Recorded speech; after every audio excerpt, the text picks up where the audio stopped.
रोजाना सबसे पहले अनुपमा सीरियल देखने के लिए हमारे चैनल को सब्सक्राइब करें। एपिसोड के स्टार्टिंग में हम देखते हैं अनु बंकु और ऋषि को बोलती है कि क्या हो गया, तुम लोग ऐसे क्यों घूर रहे हो। चलो आज का काम यहीं पर समाप्त हो जाता है, हम घर चलते हैं, घर चलकर खाना खाएंगे। दिग्विजय बोलता है आप और ईशानी जाइए, मैं और बंकु कैफ़े को बंद करके आ जाएंगे। अनु बोलती है ठीक है सर। इसके बाद वो ईशानी को लेकर वहाँ से चली जाती है। इधर हम बंकु को देखते हैं जो परेशान होता है। दिग्विजय बोलता है कि अनुपमा जी ने कुछ भी नहीं सुना, लेकिन मैंने सब कुछ सुन लिया। पंकु बोलता है लेकिन सर मैंने कुछ नहीं बोला। दिग्विजय बोलता है मैं जानता हूँ।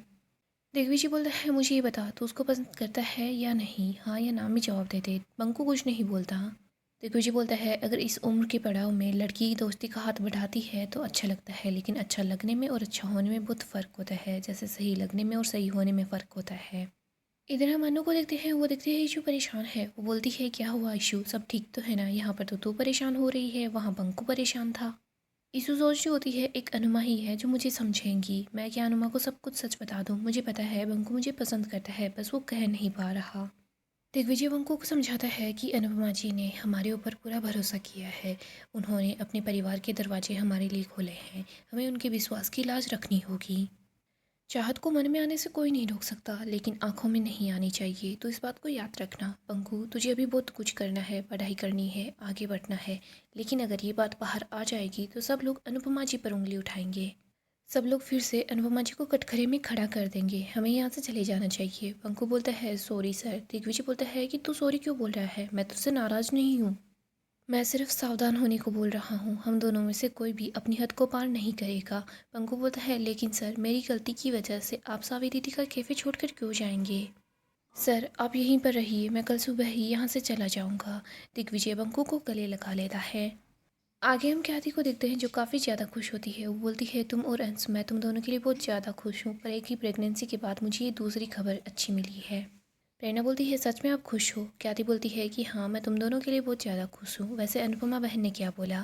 प्रेरणा बोलती है कि उनको कुछ नहीं पता है, मैंने उनसे पहले और अंश से पहले आपको बताया है। ख्याति बोलती है लेकिन क्यों। प्रेरणा बोलती है सेंटा बहन ने मुझे राही के साथ गलत करने से रोका था, मैं सिर्फ आपसे ये पूछना चाह रही थी कि जो गलती मैंने राही के साथ की थी क्या मैं वो प्रार्थना के साथ कर दूंगी। कैदी बोलती है प्रेरणा तुम वाकई बहुत ज़्यादा शानी हो गई हो, तुम प्रार्थना के साथ कुछ गलत नहीं करोगी, बल्कि प्रार्थना तो खुश होगी कि अंश को इतनी अच्छी जीवन साथी मिलेगी। प्रेरणा बोलती है थैंक यू आंटी। कैदी बोलती है अंश के साथ जब प्रार्थना थी तो प्रार्थना बहुत ज़्यादा खुश थी, मैंने उसके चेहरे पर वो खुशी वो सुकून देखा था जो उस गौतम ने छीन लिया था। अंश वाकई में बहुत अच्छा लड़का है प्रेरणा। प्रेरणा बोलती है ये मैं भी जानती हूँ। ख्याति बोलती है अगर जानती हो तो फिर टाइम वेस्ट क्यों कर रही हो। हीरे और मोती होते हैं, उनसे ज़्यादा महंगा होता है वक्त, और कीमती भी होता है। तुम्हें तो तुम्हारा प्यार भी मिलने वाला है, तो तुम टाइम वेस्ट मत करना, जाकर अंश को सब बता दो। ख्याति प्रेरणा को समझाती है कि अंश जैसा लाइफ पार्टनर, अनुपमा जी जैसी माँ और वो फैमिली, वो बच्चे, सब लोग, सबको ये सब कुछ नहीं मिलता, लेकिन तुम बहुत लकी हो जो तुम्हें ये सब कुछ मिल रहा है। और मुझे पूरा भरोसा है प्रांसी तुम्हारे साथ और अंश के साथ बहुत ज़्यादा खुश रहेगी। बेटा आप ज़्यादा देर मत करो। आगे हम अनु और ईशु को देखते हैं। अनु बोलती है मेरी छोटी सी ईशु को इतना कुछ सोचना पड़ रहा है, मतलब बात तो है, बता ना क्या बात है। ईशु अनु से बात करने वाली होती है, लेकिन तभी यहाँ पर पाकी पहुँच जाती है। पाकी बोलती है ईशु कभी अपनी माँ से भी बात कर लिया कर, बस जब देखो तब अनु माँ से चिपकी रहती है। ईशु बोलती है मम्मा आप मुझे ये बताओ आपके पास मेरे लिए टाइम तो है क्या। पाकी बोलती है मेरी छोड़ दे, तेरे पास टाइम है क्या मेरे लिए, जब देखो बस उस कैफ़े में घूमती रहती है, कभी ये कभी वो, और रात को तो थक कर आती है तो आते ही सो जाती है, मैं तुझसे कब बात करूँ। और मम्मी आपको बिल्कुल भी शर्म नहीं आती क्या, मेरी ईशानी मॉडल थी, लेकिन देखो आपने कैसे ही बिना सैलरी को इसको अपने कैफ़े में रख लिया। ईशु बोलती है मम्मा वैसे भी सिर्फ मॉडल बनना मेरा करियर नहीं था, और अब मैं कैफ़े में काम करके लाइफ स्किल सीख रही हूँ जो आगे चलकर मुझे बहुत काम आएंगे। पाकी बोलती है स्किल तो इनमें है जो सब लोगों को बस अपनी उंगली पर नचाती रहती है। अनु बोलती है काश मेरे पास ये स्किल होता तो सबसे पहले मैं तुझे ही नचाती अपनी उंगलियों पर, तेरा दिमाग भी ठीक कर देती।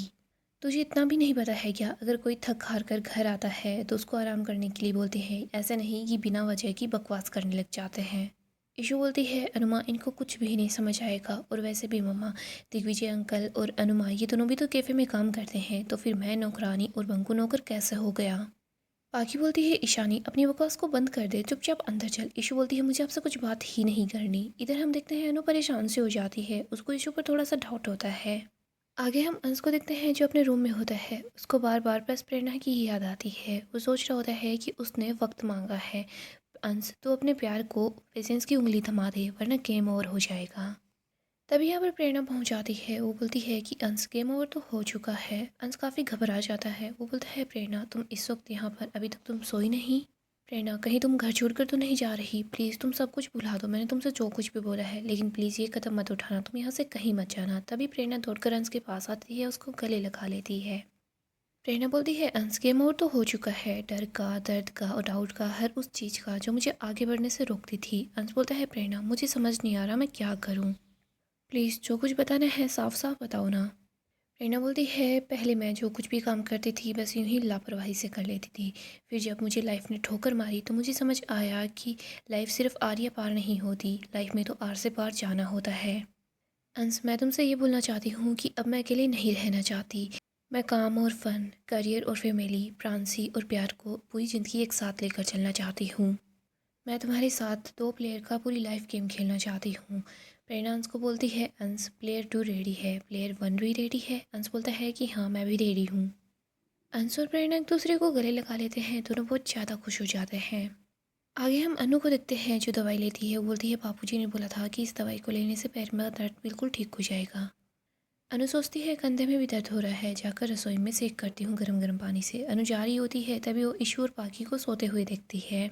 अनु पाखी को देखती है। वो बोलती है कि मेरी स्वीटी भी मेरे साथ ऐसा ही करती थी, दिन भर मुझसे झगड़ती रहती थी लेकिन रात को मुझे ऐसे कहीं कसकर पकड़कर सो जाती थी। बोलती थी मम्मी आपके बगैर नींद नहीं आती। लेकिन पाखी तो अभी भी इतना ज़्यादा क्यों झगड़ती है? इसके बाद अनु अंश के रूम के पास आती है। वो देखती है कि अंश ऐसे ही बैठे बैठे सो रहा है। अनु उसको भी ठीक से सुलाकर वहाँ से चली जाती है। इसके बाद अनु बा और बापूजी को भी दिखती है। वो बापूजी की कान की मशीन को निकाल कर रख देती है। आगे हम देखते हैं अनु किचन में पहुंच जाती है। अनु गर्म पानी कर रही होती है। वो सोच रही होती है ओ माँ, जब भी दर्द होता है तो माँ की ही याद आती है। अनुपमा तुम मान ले तुझे एक्सरसाइज की बहुत ज़्यादा सख्त ज़रूरत है। कभी तो कंधे में दर्द होता है, कभी पैरों में दर्द होता है, कभी कमर में। अनु सोचती है हम औरतों की प्रॉब्लम यही है, हम खुद के लिए कुछ नहीं करते। लेकिन मुझे अपना ध्यान रखना होगा। मैं अपने बच्चों के लिए बोझ नहीं बन सकती। मैं उनके साथ बस अपनी खुशियाँ बांटना चाहती हूँ। और रही बात मेरे दर्द की, तो मेरा दर्द बांटने के लिए मेरी तन्हाई है ना मेरे साथ। इसके बाद अनु गर्म पानी से सेक करती है। दिग्विजय देखता है कि अनु अकेले ही किचन में बैठी है। वो बोलता है कि जो सबका साथ देती है उसके साथ कोई नहीं है। दिग्विजय सोचता है कि मुझे ईशू और पंकु के बारे में बात करनी थी, मैं क्या करूं। दिग्विजय वहां से जा रहा होता है तभी वो अनु की आवाज़ सुनता है तो अनु के पास आ जाता है। दिग्विजय बोलता है मैं पानी लेने के लिए आया था, क्या हुआ, क्या बात हो गई है? अनु बोलती है कि सर हमारी उम्र हो गई है। दिग्विजय बोलता है आपकी हो गई होगी, मेरी नहीं हुई। अनु बोलती है अच्छा, तभी तो छोटा सा बॉक्स उठाने के बाद ही बंकू को आवाज़ लगाते हो कि स्प्रे लेकर आना, ये लेकर आ, वो लेकर आ।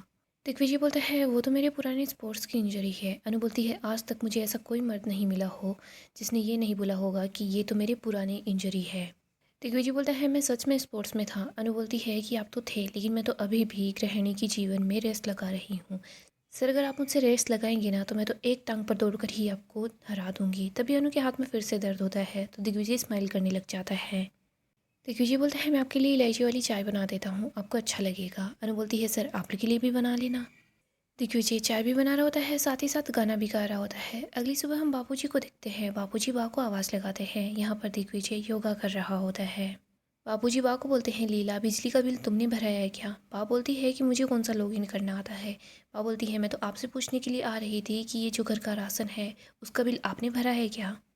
बा बोलती है मतलब देखो अब किचन में जाओगे ना तो सारे के सारे डिब्बे भरे हुए हैं। माही और अंशी लोग सामान लेकर आते हैं तो किचन में ऐसे ही रख देते हैं। और अगर किंजन राशन लेकर आती है ना तो वो मेरे साथ मिलकर डिब्बे भरती है। लेकिन देखो वहाँ पर तो जादू हो गया, सारा राशन सारे डिब्बों में भरा हुआ है। बा और बापूजी को समझ आ जाता है कि ये सब कुछ दिग्विजय ने किया है। वो दोनों दिग्विजय के पास आ जाते हैं। बापूजी बोलते हैं कि ये सब तूने किया है ना? दिग्विजय कुछ नहीं बोलता। यहाँ पर बापूजी समझ जाते हैं कि दिग्विजय ने ही सब कुछ किया है। वो बोलते हैं कि अच्छा तो मुझे ये बता दे कितने हुए। भाभी बोलती है कि हाँ बता दो, पूरा हिसाब किताब हो ही जाना चाहिए। दिग्विजय बोलता है अच्छा ठीक है तो फिर पहले आप बता दो। बाबूजी बोलते हैं कि क्या बता दें। दिग्विजय बोलता है कब से मैं इस घर में रह रहा हूँ, यहीं का खाना खा रहा हूँ, चाय भी पीता हूँ, उन सब का हिसाब बता दीजिए। अगर हिसाब कर रहे हो तो पूरा हिसाब कर दो। बापूजी बोलते हैं तो गुस्सा हो गया ना? दिग्विजय बोलता है गुस्सा नहीं हूँ तो क्या करूँ? अगर आपने मुझे बेटा बोला है फिर ऐसे हिसाब किताब की बात करोगे तो गुस्सा होना तो बनता ही है। दिग्विजय बोलता है मैंने यहाँ आकर जो कुछ भी पाया है कितना भी कर लूँ उसका भुगतान नहीं कर पाऊंगा। बाबूजी बोलते हैं एक बात बता, ये तो योगासन करने के बाद चमकता है लेकिन आज तेरा चेहरा बुझा बुझा क्यों लग रहा है। दिग्विजय तो बंकू की वजह से परेशान होता है। दिग्विजय बोलता है बाबूजी आप फिक्र मत कीजिए, जैसे ही मैं नहाऊंगा ना तो मेरा चेहरा भी चमक जाएगा। दिग्विजय वहाँ से चला जाता है। बाबू बोलती है कि ये इतना भी बुरा नहीं है। बाबूजी बोलते हैं अगर अच्छा है तो यही बोल दे कि ये अच्छा है। बाबू बोलती है अच्छा ठीक है, ये अच्छा है, बहुत अच्छा है। घर का सारा काम भी करवा देता है, हाथ भी बटवा देता है और हाँ ये हैंडसम भी है। बाप बताती है कि आसपास के जो घर में औरतें हैं ना वो लोग बस ऐसे ही इधर उधर चक्कर काटती रहती है, कुछ तो इसको ड्यूट बोलती है। बाबूजी बोलते हैं लेकिन ये सब कुछ तुम्हें कैसे पता चला। बाप बताती है कि मेरी दूरबीन से, और मेरी दूरबीन से कोई भी नहीं बच सकता। आगे हम अन्नू को देखते हैं। अनु यहाँ पर हीटिंग पैड देखती है जो कि इलेक्ट्रिक होता है। दिग्विजय वो लेकर आता है। नोट में लिखा होता है कि पूरे वक्त गर्म बोतल में पानी लेकर नहीं बैठना होगा, आप इसको बांध कर भी काम कर सकती हैं। अनु बोलती है थैंक यू सर। आगे हम राही को देखते हैं जो प्रेम के पास आती है। वो प्रेम को बताती है कि श्रुति की तो आज मीटिंग है तो वो तो रात से पहले फ्री नहीं हो पाएगी, हम दोनों को ही सारा काम करना होगा। घर के बाकी के लोग आश्रम में गए हुए हैं, यहाँ पर सिर्फ माँ है। मैं माँ को ब्रेकफास्ट देकर आती हूँ। प्रेम जल्दी से उठ जाओ वरना हमारे ऑर्डर्स डिले हो जाएंगे। प्रेम उठता है लेकिन उसकी तबीयत ठीक नहीं होती। प्रेम उठकर जाने लगता है तभी उसको चक्कर आ जाते हैं। राही बोलती है प्रेम क्या हो गया है, तुम ठीक तो हो ना। प्रेम बोलता है कि नहीं, मुझे लगता है मैंने कुछ ज़्यादा ही काम कर लिया। राही बोलती है तुम रेस्ट कर लो। प्रेम बोलता है कि अगर रेस्ट करूंगा तो फिर ऑर्डर कैसे कंप्लीट कर पाएंगे और मुझे काम भी तो करना है। राही देखती है कि प्रेम को बुखार है। राही प्रेम को बोलती है कि प्रेम तुम आज कैफे नहीं जाओगे, तुम यही रहोगे। मैं माँ को बोलती हूँ वो तुम्हें काढ़ा दे देंगी और डॉक्टर को भी बुला देती हूँ। प्रेम बोलता है अगर मैं कैफे नहीं जाऊँगा तो सब कुछ तुम्हें मैनेज करना होगा राही। प्रेम बोलता है आज का ऑर्डर बहुत ज़्यादा स्पेशल है, मैं किसी कुक को हायर कर लूँगा लेकिन तुम्हें उसको सुपरवाइज करना होगा। राही बोलती है आज का ऑर्डर और आज की प्रेजेंटेशन बहुत ज़्यादा स्पेशल है प्रेम, मैं घर पर तो खाना बना सकती हूँ लेकिन ऐसे खाना मुझसे नहीं हो पाएगा। प्रेम बोलता है राही तुम्हें ही कुछ करना होगा, ऑर्डर बहुत ज़रूरी है, मैं इतना आगे आके हार नहीं सकता। आगे हम अनु को देखते हैं जो जयू के साथ होती है। अनु देखती है कि कैफ़े में क्या क्या चीज़ें आ गई है, क्या क्या बाकी रहा है। जयू बोलती है अनु माँ हमें हमारे कैफ़े के लिए क्यूट क्यूट मग लाने होंगे ना। अनु बोलती है हाँ बिल्कुल लाने होंगे, बिल्कुल मेरी जयू की तरह। अनु ने कुछ मग्स मंगाए होते हैं जो आ जाते हैं। अनु जयू को बोलती है कि देख तू स्कूल के लिए लेट हो जाएगी, अब जल्दी से जा। अनु सोचती है बंकू कहाँ रह गया है। अनु बंकू को आवाज़ लगाती है तभी वो सामने दिग्विजय को दिखती है। अनु बोलती है सर बंकू आपके साथ नहीं आया, ऐसे तो सुबह सुबह सबसे पहले वो कैफ़े में आता है, कहीं आपने उसको कहीं भेज तो नहीं दिया। सो गाइस डेली अपडेट के लिए आप हमारे चैनल को सब्सक्राइब करें, साथ ही साथ वीडियो को लाइक भी कर दें। गाइस नेक्स्ट एपिसोड काफ़ी ही ज़्यादा इंटरेस्टिंग होगा। हम देखेंगे अनु राही की हेल्प करने के लिए राही के कैफ़े में आ जाती है जहाँ पर राही सिर्फ अकेली होती है। राही सोच रही होती है कि मैं सब कुछ कैसे मैनेज कर पाऊँगी। वो खाना बनाने की कोशिश कर रही होती है, यहाँ पर वो ठीक से सारा काम कर रही होती है। राही टेबल से सफाई भी कर रही होती है तभी वो गिरने वाली होती है लेकिन अनु और बाकी के लोग यहाँ पहुँच जाते हैं और वो राही को गिरने से बचा लेते हैं। हम देखते हैं कुछ देर पहले तो सब लोग अपने कैफ़े के अंदर होते हैं लेकिन तभी यहाँ पर प्रेरणा दौड़ कर आती है। प्रेरणा अनु को बताती है कि राही के कैफ़े में, यहाँ पर अनु को सब पता चल जाता है कि राही अकेले ही काम कर रही है। अनु सोचती है कि मुझे अपनी बेटी के पास जाना होगा लेकिन वो जैसे ही कैफ़े की तरफ बढ़ती है तो उसको प्रेम की बात याद आती है। फिर वो बोलती है नहीं कपाड़िया जी, हमारी बेटी को मेरी ज़रूरत है। अनु बाकी लोगों को भी अपने साथ कैफ़े में ले जाती है। यहाँ पर सब लोग सबसे पहले तो राही को गिरने से बचाते हैं, इसके बाद राही की मदद कर रहे होते हैं। कुछ लोग खाना बना रहे होते हैं, कुछ सब्जियां काट रहे होते हैं, कुछ झाड़ू पोछा कर रहे होते हैं। ऐसे ऐसे करके सब लोग राही की मदद करते हैं। राही बोलती है कि आप लोग यहाँ से चले जाओ, प्रेम आ जाएगा तो बहुत गड़बड़ हो जाएगी, वो गुस्सा करेगा, कभी इसके लिए नहीं मानेगा। अनु बोलती है तो शांत हो जा, देख हम लोग जैसे ही सब लोग साथ मिलकर काम करेंगे ना तो काम जल्दी हो जाएगा, फिर हम लोग यहाँ से चले जाएंगे। इधर हम प्रेम को देखते हैं जो थोड़ा अच्छा फील करता है। वो सोच रहा होता है कि राही कुछ भी नहीं कर पाएगी, मुझे ही कैफ़े में जाना होगा।